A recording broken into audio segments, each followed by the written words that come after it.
Now, there's a couple of things here that you should know.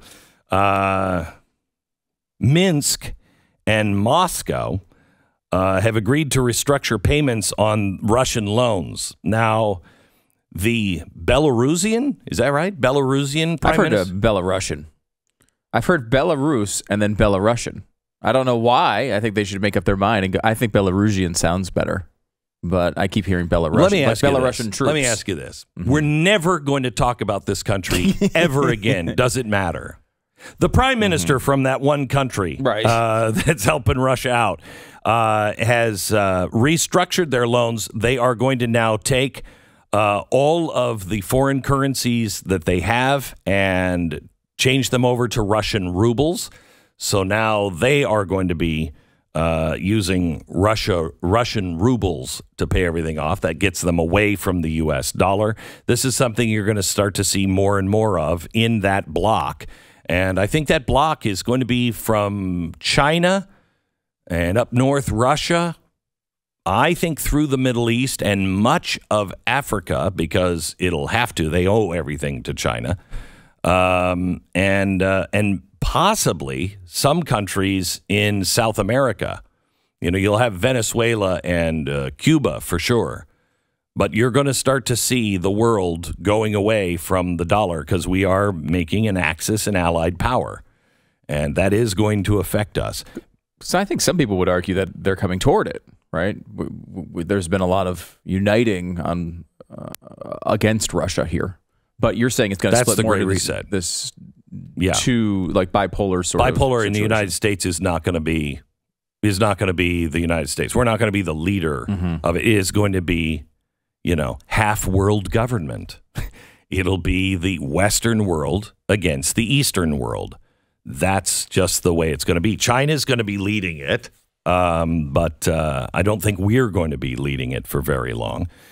Anyway, China is expanding their use of coal now because they say they have to be secure in their energy. Secure with energy. Commies. Oh, what a bunch of dopes they are. Meanwhile, Russia has new airplanes to fly. You know, Aeroflot is not necessarily an aircraft that I would want to fly or an airline that I'd want to fly on. You know, especially when you can get a good Boeing plane or something like that. But they have them now. In fact, they have now $10 billion worth of new airplanes because we left them there. And when we said, we got to get all of our people out and we're not going to fly anybody anywhere, the Russians have now just claimed that whole fleet as theirs. Same thing with McDonald's. You hear about the fat man that chained himself to a McDonald's? I'm only saying that because, I mean, he was morbidly obese. And I can say that because technically, and I like to use that phrase first, technically, I'm morbidly obese as well. But technically, like 80% of America is morbidly obese. We're a little heavy. Anyway, he chained himself to the McDonald's and said, "You can't close my McDonald's." More like this. "You cannot take my McDonald's hamburgers away." And they did. We left. The clown has vacated. I've had trouble relating to the Russians throughout this crisis, but that part really hit me. I do. I felt it. I did. That's exactly what I would have done. I mean, if I was in Russia. There are things that, you know, look, McDonald's, bad for you, blah, blah, blah, blah, blah. Sure. However, there are times that you drive by McDonald's and you're like, there is nothing that will replace that. There are times I must have McDonald's. Okay? Now we've done this to the Russians. So what did Vladimir Putin say? Hey, McDonald's, fine, you leave. That's fine. We now own all the McDonald's, and we know how to make the Big Mac. And they said we don't care about trademarks, copyrights, anything. They now belong to us. We will be opening it. And this is one reason why you don't want to do this quickly. I mean, McDonald's, look at the cost to McDonald's and the poor Colonel. I mean, if he left the secret herbs and spices behind, they're no longer secret. They're out. They're out.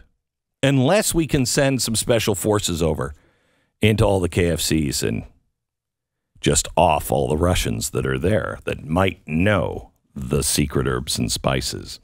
Meanwhile, as the world continues to change, the Apple supplier, Foxconn, which I love these guys. Man, when they take those Chinese slaves and just chain them to the conveyor belt so they can just keep making whatever it is they're making, I love it.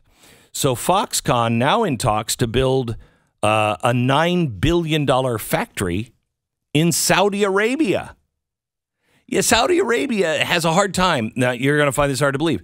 Has a hard time getting international businesses to build giant factories there. Might have a little something to do with 81 executions over the weekend, but why quibble? Okay, 81, 0, what's the difference? And so they're building a $9 billion factory in Saudi Arabia. Again, that is just strengthening this new alliance. I think you're going to see Saudi Arabia. I think you're going to see India go towards China as well.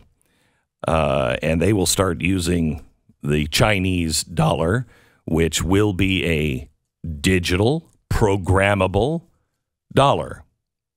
And they'll be able to have their little social, justice thing with everybody else, the social credit score, with everyone from Saudi Arabia all the way through China and Russia.